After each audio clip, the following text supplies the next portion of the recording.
Hello, assalamu alaikum, everybody. Hope you're all safe, sound, and healthy. And okay, we need to talk. I know I've talked about this on social media, especially on because it's a serious topic, and I've talked about it in the business communities.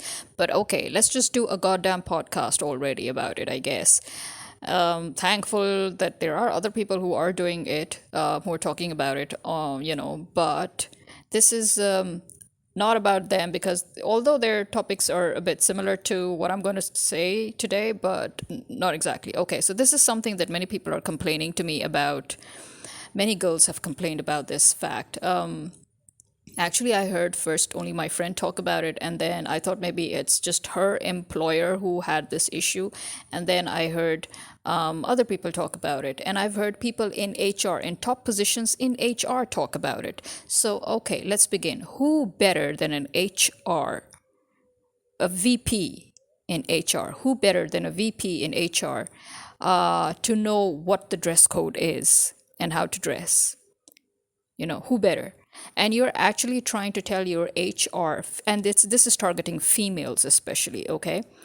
I don't know, as I said, I have worked in Pakistan for 2 decades at least, okay? Off and on 2 decades I have worked. And believe me when I tell you that from the 90s straight to the mid 2000s is when I worked. And these years I have seen ultimate professional, how do I put it this way? There were a lot of weirdos, yes, everywhere, but there was ultimate professional atmosphere that was especially maintained by your employers. So problems arose within the employees when it came to unprofessionalism or immaturity or stupidity or whatever it is. But the overall atmosphere was never allowed to be compromised because you had very professional, very mature adults for employers, as in they knew their boundaries. Okay.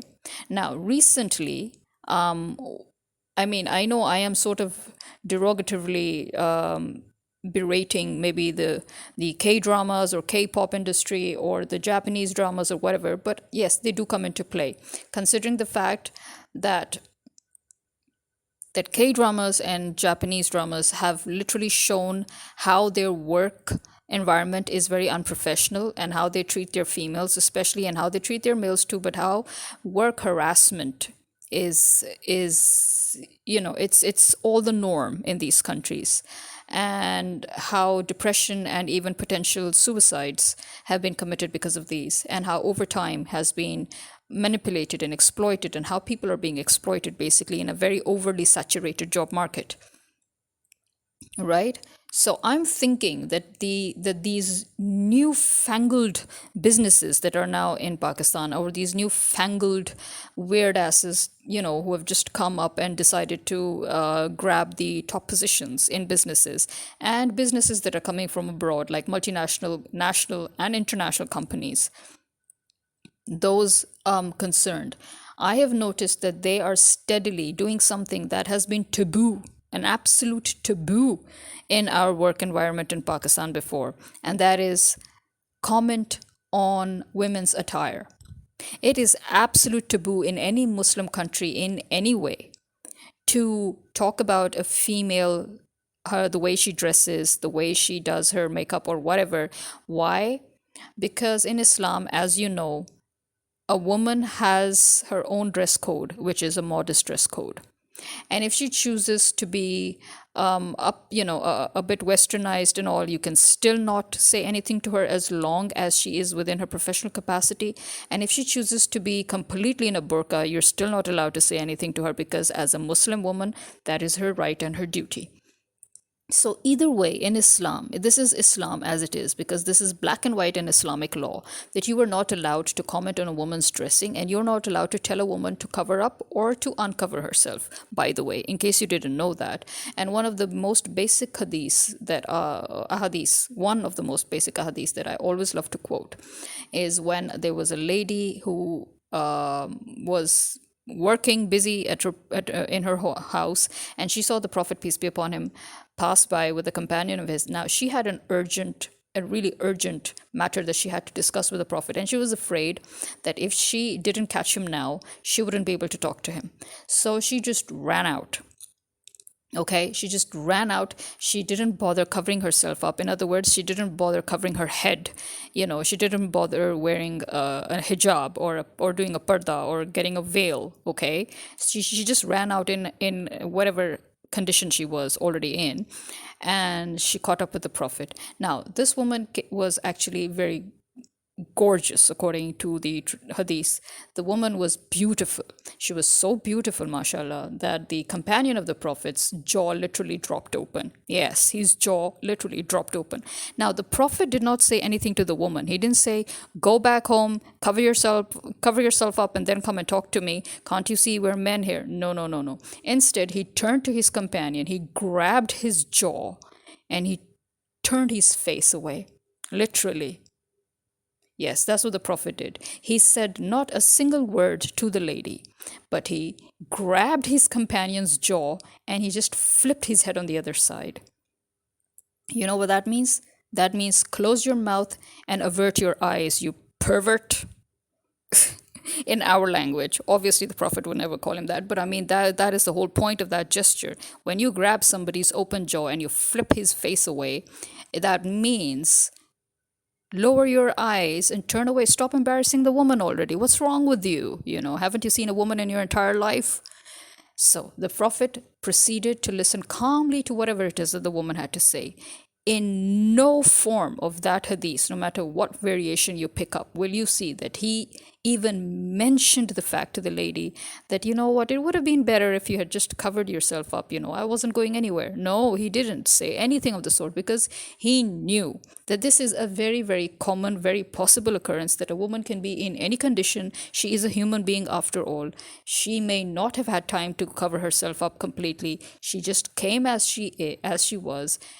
So what? The onus is on the man, is basically, the onus is on the man that you have to behave properly. You are in no position to comment on what a woman is or is not wearing. That was the fundamental teaching that the Prophet just gave us as Muslims, okay? Now, keeping that in mind, as I said, I have always noticed that in Muslim countries, this basic courtesy, this basic etiquette has always been shown to female workers. If they cover themselves up completely, no problem. If they dress normally like everybody else and do not do the hijab but they're dressed in a proper attire in any way, no problems. Your dressing, your makeup, or no makeup, never commented on. As I said, I have worked for 2 decades in Pakistan alone, okay? I never wore makeup. Not a single time did I ever have a man or a woman amongst my employers or even colleagues come up to me and say, why don't you do makeup?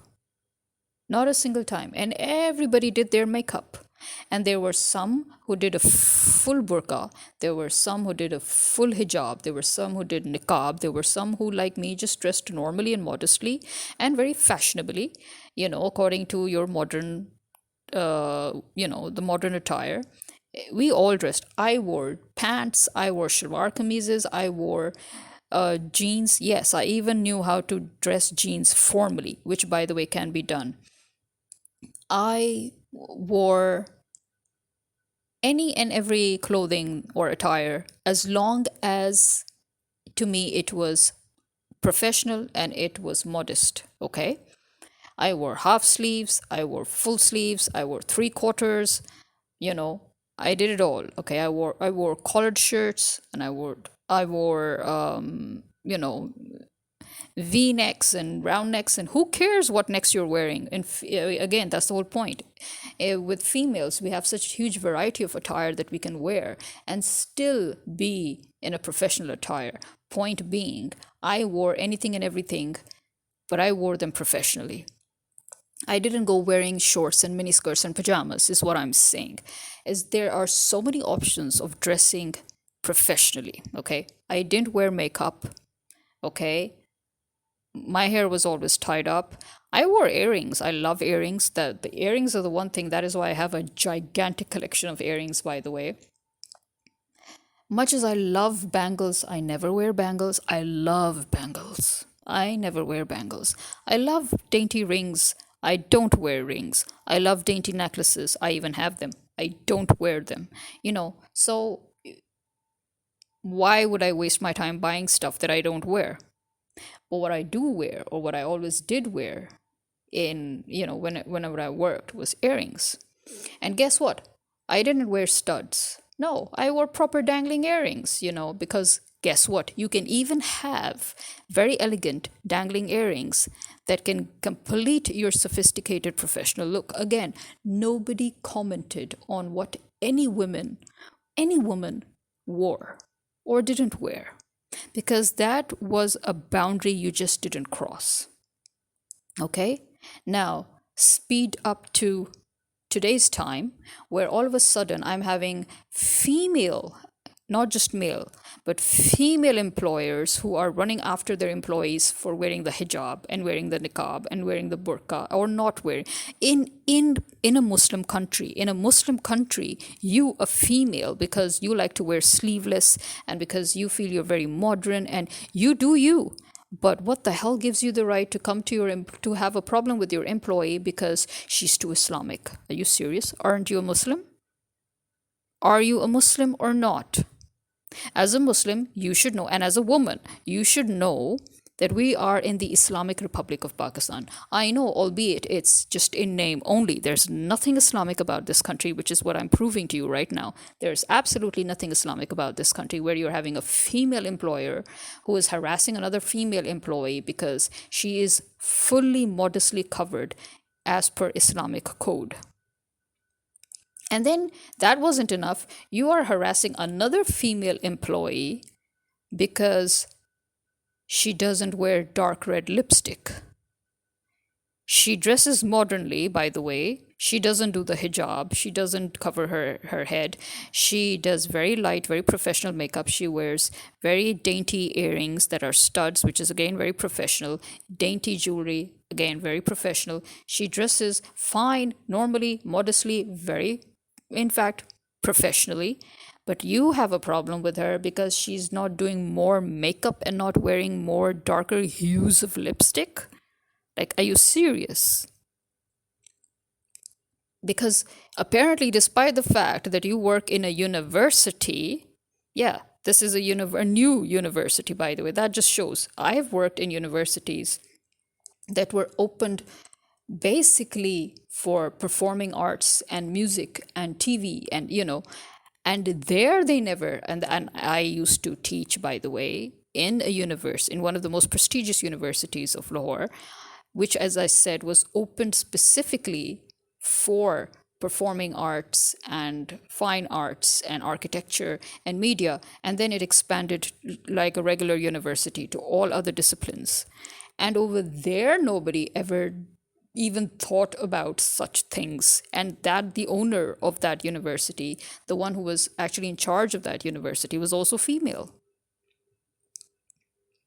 So this new university comes up, and this woman who's in charge, she's acting like this, and you're like, what the heck is going on here? Are you in the academics or not? And she's a doctor by profession to boot. That makes things even worse, because you do know that doctors are the last people on earth to beautify themselves. They're all day long in scrubs and clogs. When do they have the time to beautify themselves, one might ask? So she's just, so I thought that she was just this weird one-off case, okay? Until I started hearing about more and more people complaining. And I've actually heard a VP of an HR consultancy complain about the fact that the international or multinational company that they are consulting for or with have a problem with the way she dresses, because apparently she doesn't dress more westernized enough. Excuse me? Have you seen her age? This is a woman who I've known most of my life, and she has been nothing less than fashionable. in her career. She's dressed very modestly, but at the same time, she's dressed very, very fashion. She's worn sleeveless, she's worn short sleeves, she's worn full sleeves, she's worn jeans, she's worn trousers, she's worn, she's again worn everything under the sun as long as it was a professional attire and kept within the professional attire capacity. And now she's reached that age where she just prefers to dress in a moderately fashionable or what we say purely professional attire. She prefers to dress now purely professionally, keeping things to just the the professional minimum, you can say. And they have these new employers that have come from God knows which godforsaken country, and they decide that, oh, she should dress what? She should now start wearing tank tops. Where are you getting your dress code from? You do realize she is the VP of HR, which means nobody knows dress codes better than she does. But you are trying to give her again, where the frack are you getting your dress code from? TikTok? Because apparently TikTok seems to have completely thrown the whole dress code out. You have these office siren outfits that are and then people are complaining about how they're dressing. Now that's also very funny, because the Western companies and businesses are coming to our countries and then harassing our women, forcing them to wear the TikTok attire, but they're firing their own women who are wearing the TikTok attire. What does that tell you? Don't you find that fishy? I find that very, very fishy. I find that very, very concerning, and I find that extremely suspicious that Western companies or international multinational companies are coming here and they are telling the female employees here that they should dress the TikTok way. But they are firing their own female employees there, back in America, for dressing in the TikTok way. We in Pakistan need to teach these people what the standards of professional dressing are in Pakistan. Number one, you never comment on a female attire. It's inappropriate, both Islamically as well as legally, as well as where HR department is concerned. You can actually sue your company for commenting on your attire as long as you're professionally dressed. The fact that they are literally demoting or even deducting the salaries of their female employees because they are not dressing in the TikTok attire is also what is very concerning. Like, again, where are you people coming from? And who the frack are you to tell the girls here in Pakistan how to dress? Nobody dresses more professionally than the people here in Pakistan. We are very dress code conscious. And you are coming here, or you've taught these new fangled people who have just gone abroad, and as I said it a million times, they've gone abroad, they've faced all that shit, and then when they come here they want to throw all that shit. They bring all that negative environment that they have experienced in the West, and they come here and they try to throw it in here, and they're trying to muddy the otherwise professional atmosphere of corporations and universities and banks or whatever it is. Well, they haven't yet reached banks, thankfully, I think. Although who knows, I might need to have a talk with some girls who work at the banks. So yeah, you're trying to tell me that you have the right to disturb our females here who are working for you, who have the misfortune to be working for you, and so that you can demote them or promote them, considering how slutty so the sluttier they are, the higher their promotion and the more money they get, and the more professionally dressed they are, they get demoted and you deduct their salary too. Amazing. Do you want to have sex with them? Is that what you're basically trying to? Are you trying to bring your sexual harassment policies where you were allowed in the West to treat your women as sexual objects. So you think that you can bring that here to Pakistan and treat the women here like that? Is that what you're doing? Is that what you're doing? Is that what you're teaching these newfangled idiots who have gone abroad to learn from you? Is that what you're teaching them? That they should come here and that they're allowed to harass their employees? Where are you people getting this from? Again, where are you people? Are you really, really educated and qualified to do your jobs? Are you actually qualified to become bosses of these employees? Are you? Because I sure as hell am not seeing anybody act like they know their shit. Okay? You are acting as if you're literally learning from Korean dramas and Japanese dramas. And then if not that, then you're learning from TikTok. Because you sure as hell don't even know what the dress code is. That you want the girls here in a Muslim country to dress in a vulgar fashion. Where is your head at? More to the point, what the frack are you doing in our country? You need to leave before you corrupt our already miserable country that your government has already corrupted politically and militarily. Now you want to come and corrupt our public. You want to make them miserable. You want them to shed their clothes to get more money. You need to leave. And you know what? I would advise the girls. There are so many better options here within Pakistan. Or you know what? You might as well just leave the country. If you have to work for these assholes, might as well just leave the country, go to their headquarters where they come from, and find out that over there they actually are not even allowed to do what they're doing to you here. And those of you who just came back from abroad without learning jack shit and are trying to pollute the professional atmosphere here in Pakistan, you need to go back. You need to go back and you need to actually learn. I am finding more, and you see, as I said, this is the reason why Imran Khan always talked about meritocracy. This is why people like us always had a problem, is that when you have people who do not come through merit, they don't know what they're doing, and then they create a whole right mess. And that is exactly what you people are doing. You are making a mess. You're making a huge mess in our job industry. You're making a huge mess in our service industry. No wonder everything's gone to the dogs. No wonder we're suffering so much from very, very bad services, or we're suffering from extremely unprofessional practices.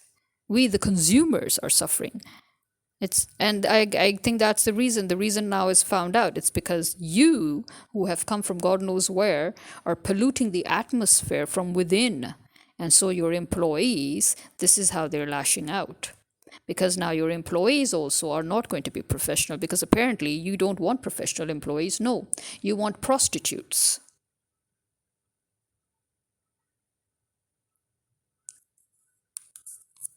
People need to be more vigilant. I think Pakistani males and females right now in the job, who are employed and who are in these industries, I think they need to be more vigilant. They need to catch these people who are trying to harass female employees, forcing them to basically act like sexual objects, because that's exactly what you're doing. Because who the frack are you to tell a Muslim woman how to dress? Again, in a Muslim country. Who the frack are you to tell a Muslim woman in a Muslim country how to dress?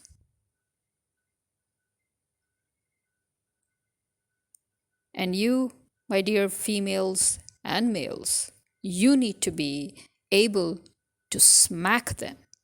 Tell them you are in Pakistan, do in Pakistan as Pakistanis do. Behave yourselves and learn the laws here. One of which is you are not allowed to dictate a woman's attire. And you're especially not allowed to tell her to wear lesser than she's already wearing. This is me signing out. Khuda Hafiz.